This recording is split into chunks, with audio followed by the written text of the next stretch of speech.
Hello दोस्तों, हमारे channel कहानियाँ R1 में आप सभी का स्वागत है। जैसा कि हम डेली आप लोगों को एक नई कहानी लेकर आती हूँ, इसी तरह आज भी एक नई कहानी लेकर आई हूँ जिसका शीर्षक है एल। रिश्तों का रेतीला महल, पति के खिलाफ रची साजिश। अपनी नौकरी के चलते गीता को घर का काम निपटा कर जल्दी सोना होता था और सुबह जल्दी ही उठना पड़ता था। लेकिन उस दिन उठने में थोड़ी देर हो गई थी। अब उसके पास एक ही रास्ता था कि जल्दी से रसोई का काम निपटाए। काम भी कम नहीं था। सुबह के नाश्ते से लेकर दोपहर का खाना तक बनाना होता था। इसकी वजह यह थी कि उसकी बेटी सुदीक्षा कॉलेज जाती थी, जो दोपहर को घर लौटती थी। इसलिए उसका खाना बनाना जरूरी था। साथ ही यह भी कि उसे खुद को और पति कुलदीप को अपना लंच बॉक्स साथ लेकर जाना होता था। दरअसल 37 वर्षीय गीता पंजाबी भाषा की प्रोफेसर थी और पिछले 15 सालों से सिविल लाइंस लुधियाना स्थित एक शिक्षण संस्थान में पयाती थी। उसका पति कुलदीप रेलवे में बतौर इलेक्ट्रीशियन तैनात था। कुलदीप सुबह 8:30 बजे अपनी ड्यूटी पर चला जाता था और शाम को 5:30 बजे घर लौटता था। कुलदीप के चले जाने के बाद 9:30 बजे गीता भी अपने कॉलेज चली जाती थी, जबकि सुदीक्षा कॉलेज के लिए 10 बजे घर से निकलती थी। सबके जाने के बाद घर में कुलदीप का छोटा भाई हरदीप अकेला रह जाता था। हरदीप नगर निगम लुधियाना की पार्किंग के एक ठेकेदार के पास काम करता था। उसकी रात की ड्यूटी होती थी। वह अपने भाई भाभी के पास ही रहता था। हरदीप रात 8 बजे घर से ड्यूटी पर जाता था और सुबह 9 बजे लौटता था। काम से लौटकर वह दिन में घर पर ही सोता था। कुलदीप, उसकी पत्नी गीता, बेटी सुदीक्षा और हरदीप सहित 4 सदस्यों का यह परिवार लुधियाना के अजीत नगर, बकौली रोड, एबोवाल के मकान नंबर 1751/21 ए की गली नंबर 3 में रहता था। कुलदीप के पिता राममूर्ति की कुछ वर्ष पहले मौत हो चुकी थी। पिता की मौत के बाद कुलदीप ही घर का एकमात्र बड़ा सदस्य था। कुलदीप को मिलाकर परिवार में 3 कमाने वाले थे, सो घर में किसी चीज की कोई कमी नहीं थी। सब कुछ ठीक ठाक चल रहा था। पिता की दुश्मन बेटी। उस दिन कुलदीप, गीता और सुदीक्षा घर से जाने की तैयारी कर रहे थे। अपने अपने हिसाब से सभी को जल्दी थी। गीता ने नाश्ता तैयार कर लिया था। उसने पति को आवाज दी, नाश्ता लग गया है, जल्दी आ जाइए, मुझे कॉलेज के लिए देर हो रही है। कुलदीप नाश्ते की टेबल पर आकर बैठ गया तो गीता ने उसे परांठे परोस दिए। कुलदीप नाश्ता करने लगा तो उसे बेटी का ध्यान आया। उसने गीता से पूछा, सुदीक्षा कहाँ है? अपने कमरे में होगी, तुम नाश्ता करो। कुलदीप ने वहीं बैठे बैठे सुदीक्षा को आवाज देकर पुकारा, पर वह नहीं आई। कुलदीप ने 2 से 3 बार आवाज दी पर सुदीक्षा के कमरे से कोई जवाब नहीं आया। गीता ने एक बार फिर टोका, तुम नाश्ता करो, वह आ जाएगी। पर कुलदीप को चैन नहीं आया, क्योंकि उसे सुबह का नाश्ता और रात का खाना पत्नी और बेटी के साथ खाना पसंद था। पत्नी के मना करने के बावजूद कुलदीप नाश्ता छोड़कर बेटी के कमरे में गए। सुदीक्षा के कमरे में जाकर उन्होंने देखा कि सुदीक्षा कानों में हेडफोन लगाए किसी से हंस-हंस बातें कर रही थी। यह देखकर कुलदीप को गुस्सा आ गया। उसने आगे बढ़कर देखा तो स्क्रीन पर तरुण का नाम था। तरुण उर्फ तेजपाल सिंह भाटी, सुदीक्षा का बॉयफ्रेंड था। यह बात कुलदीप अच्छी तरह जानता था।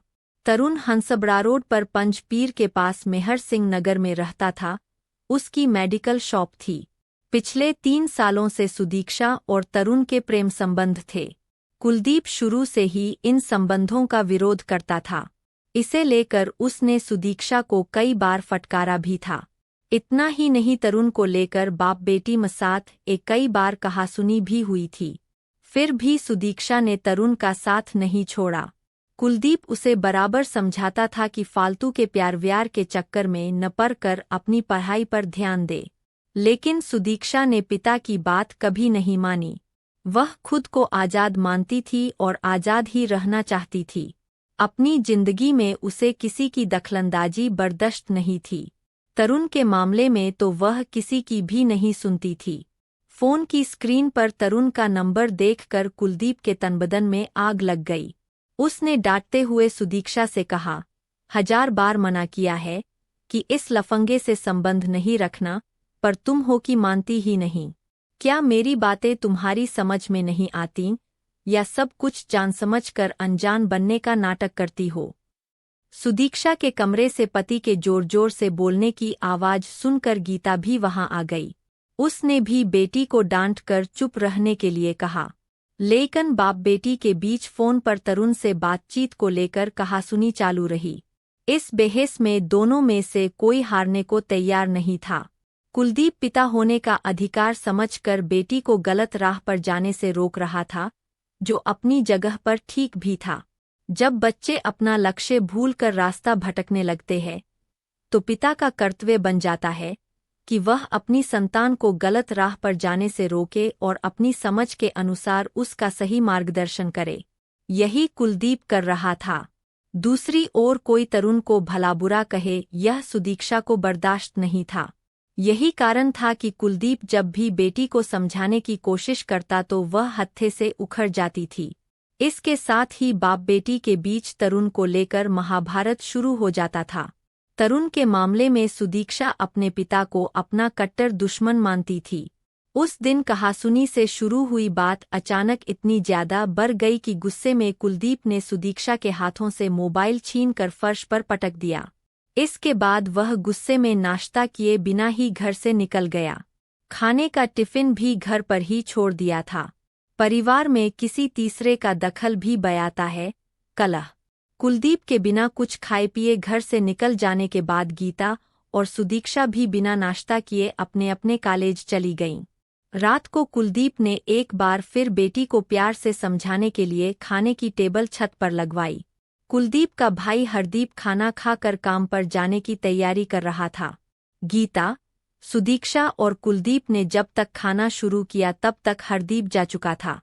माँ बाप और बेटी के बीच जो थोड़ा बहुत मनमुटाव था, वह एक साथ खाना खाने से खत्म हो गया। खाना खाने के बाद कुलदीप नीचे अपने कमरे में सोने के लिए चला गया। गीता और सुदीक्षा छत पर ही सो गईं। यह बीती 19 जुलाई की बात है। अगली सुबह यानी 20 जुलाई 2018 की सुबह 5:30 बजे उठकर गीता छत से नीचे आई। यह उसका रोज का नियम था। नित्यकर्म से फारिग होकर जब वह पति कुलदीप को जगाने उसके कमरे में की ओर जा रही थी, तभी अचानक उसकी नज़र खुले हुए मुख्य दरवाजे पर पड़ी। मुख्य द्वार खुला हुआ था। वह तेजी से कुलदीप के कमरे की ओर लपकी। कमरे के भीतर का दृश्य देखकर उसकी आत्मा तक कांप उठी। सामने बेड पर खून से लथपथ कुलदीप की लाश पड़ी थी। गीता ने डर कर जोर जोर से चिल्लाना शुरू कर दिया। उसके रोने चिल्लाने की आवाज सुनकर अड़ोसी पड़ोसी जमा हो गए। किसी ने पुलिस कंट्रोल रूम को फोन पर सूचना दी कि अजीत नगर की गली नंबर 3 के मकान नंबर 1715-21 में एक आदमी की हत्या हो गई है, जल्दी पहुंचें। पुलिस कंट्रोल रूम ने यह सूचना संबंधित थाने हैबोवाल को दे दी। सूचना मिलते ही थाना प्रभारी परमदीप सिंह अपने सहायक पुलिसकर्मियों के साथ घटनास्थल पर पहुंच गए। सुबह का समय था। दिन अभी पूरी तरह से नहीं निकला था। इसके बावजूद वहां अपेक्षा से अधिक भीड़ जमा थी। जहां हत्या हुई थी, वह 40 वर्षीय कुलदीप सिंह संघर उर्फ मोनू का था। हत्या भी उसी की हुई थी। थाना प्रभारी परमदीप सिंह ने घटनास्थल का मुआयना किया। कुलदीप की लाश कमरे में बेड पर पड़ी थी। उसकी हत्या किसी तेजधार हथियार से गला रेत कर की गई थी।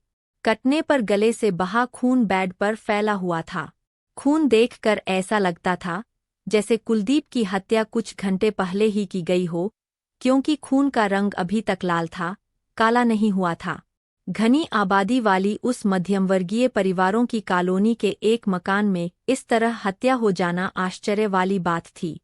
मामले की गंभीरता को देखते हुए परमदीप सिंह ने घटना की सूचना अपने उच्चाधिकारियों और क्राइम टीम को दे दी थी। सूचना मिलते ही लुधियाना पुलिस कमिश्नर डा. Sukhchain Singh Gill, ADCP Gurpreet Kaur Porwal, ACP west Gurpreet Singh, special staff की टीम और क्राइम ब्रांच टीम के साथ घटनास्थल पर पहुंच गए। डॉग स्क्वायर भी मौके पर बुला लिया गया था। सब ने आते ही अपना अपना काम शुरू कर दिया। घटनास्थल से कुछ फिंगरप्रिंट भी उठाए गए। खोजी कुत्ते ज्यादा मदद नहीं कर पाए। वह मृतक के कमरे से निकलकर आंगन में चक्कर लगाने के बाद बाहर सड़क पर आकर रुक गए। साथ साथ खाना खाकर अलग सोए थे।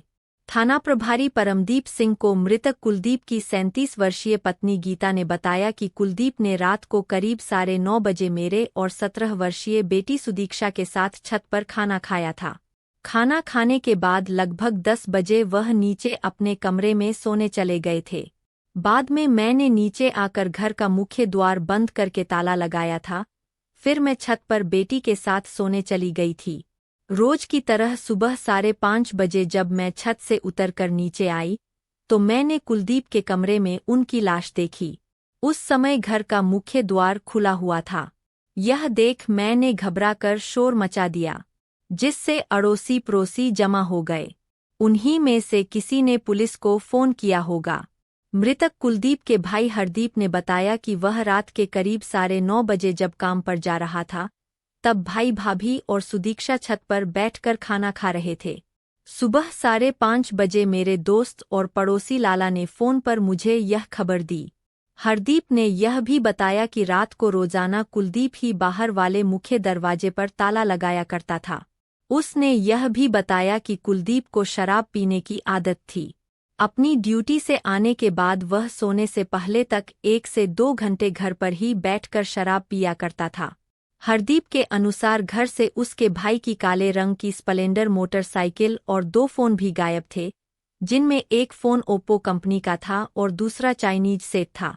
मृतक की बेटी सुदीक्षा ने अपने बयान में सिर्फ इतना ही बताया कि मां के रोने की आवाज सुनकर वह छत से नीचे आई थी। बहरहाल सब थाना प्रभारी ने मृतक कुलदीप के भाई हरदीप के बयानों के आधार पर कुलदीप की हत्या का मुकदमा भादमवी की धारा 302, 120 बी, 34 के अंतर्गत अज्ञात हत्यारों के खिलाफ दर्ज कर लिया। प्राथमिक कार्रवाई करके उन्होंने लाश पोस्टमार्टम के लिए सिविल अस्पताल भिजवा दी। इस हत्याकांड से पूरे इलाके में दहशत का माहौल बन गया था। पुलिस को नहीं मिला क्लू। खुद को हाईटेक सिस्टम से लैस बताने वाली लुधियाना पुलिस ने घटनास्थल की हाईटेक तरीके से ही जांच की थी। पुलिस की पूरी टीम ने 1.5 से 2 घंटे में पूरे घटनास्थल की जांच की। अब तक की जांच पड़ताल में यह बात सामने आई कि कुलदीप के हत्यारे जो भी रहे हों, वह थे जानने वाले, क्योंकि घटनास्थल से ऐसा कोई चिन्ह नहीं मिला था जिससे पता चलता कि हत्यारों ने घर में प्रवेश करने के लिए कोई जोर जबरदस्ती की हो।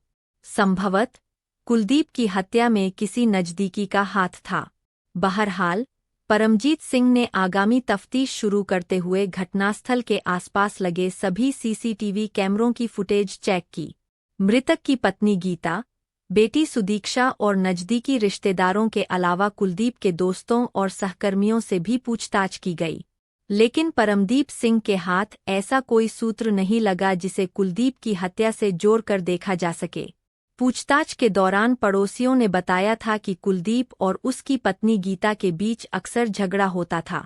इस बारे में जब गीता से पूछा गया तो उसने बताया कि कुलदीप अनुशासन प्रिय था, लेकिन शाम को थोड़ी पीने के बाद वह और भी ज्यादा अनुशासित हो जाता था। वह जब तब सुदीक्षा को ठीक से पढ़ने और कोई अधिकारी बनने के बारे में कहा करता था, जिसे लेकर दोनों के बीच कहासुनी हो जाती थी। बाहर से कौन और कैसे आया? थाना प्रभारी परमदीप सिंह के लिए यह केस चुनौतीपूर्ण बन चुका था।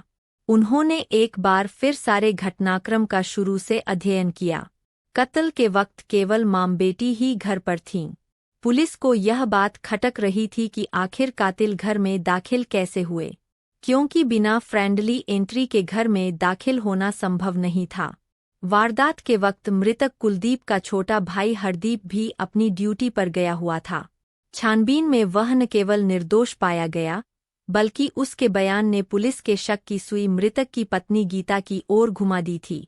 गीता ने बताया था कि खाना खाने के बाद उसने खुद मुख्य द्वार बंद किया था, जबकि हरदीप का कहना था कि मुख्य द्वार उसका भाई कुलदीप ही बंद करता था। सोने से पहले कुलदीप को 5 से 7 मिनट टहलने की आदत थी। टहलने के बाद वह मुख्य द्वार बंद कर चाबी कमरे में खूंटी के पास लटका देता था ताकि सुबह गीता को चाबी ढूंढने में परेशानी न हो। सोचने वाली बात यह भी थी कि जब घर में 2 लोग मौजूद थे तो किसी तीसरे ने बाहर से आकर कुलदीप की हत्या कैसे कर दी। इसका मतलब घर का एक आदमी बाहर वाले से मिला हुआ था, या दोनों ही मिले हुए थे, अथवा दोनों ने ही मिलकर कुलदीप की हत्या की थी और मामले को लूटपाट का जामा पहना दिया गया था। जो भी खिचड़ी पकी थी वह घर के अंदर ही पकी थी। यह बात जेहन में आते ही परमदीप सिंह ने गीता और सुदीक्षा की पिछले 1 हफ्ते की कॉल डिटेल्स निकलवाई। कॉल डिटेल्स में एक ऐसा नंबर सामने आया जिस पर सुदीक्षा की बहुत बात होती थी। कई कॉल्स तो घंटे भर से भी ज्यादा की थीं और कई कॉल देर रात भी की गई थीं। यहाँ तक कि घटना वाली रात 19 जुलाई को थोड़े थोड़े अंतराल से दोनों की उस समय तक बात होती रहती थी जिस समय कुलदीप की हत्या की जा रही थी। सोचने वाली बात यह थी कि क्या ऐसा संभव था कि नीचे वाले कमरे में लूटपाट के साथ किसी की हत्या की जा रही हो और ऊपर छत पर फोन पर बातें करने वाले को भनक तक ना लगे, कोई खटका, कोई आहट सुनाई ना दे। ऐसा कैसे संभव था? यह बात परमदीप सिंह को हजम नहीं हो रही थी। उन्होंने तत्काल उस नंबर के मोबाइल की कॉल डिटेल्स चेक की तो पुलिस के कान खड़े हो गए। थोड़ी सख्ती करने पर सारी सच्चाई सामने आ गई। पुलिस ने सुदीक्षा के 21 वर्षीय प्रेमी तरुण उर्फ तेजपाल सिंह भाटी को हिरासत में ले लिया, जो हम्बड़ा स्थित पंचपीर रोड के मेहर सिंह नगर का रहने वाला था। उसकी मेडिकल शॉप थी। वह BA सेकेंड ईयर में पढ़ रहा था।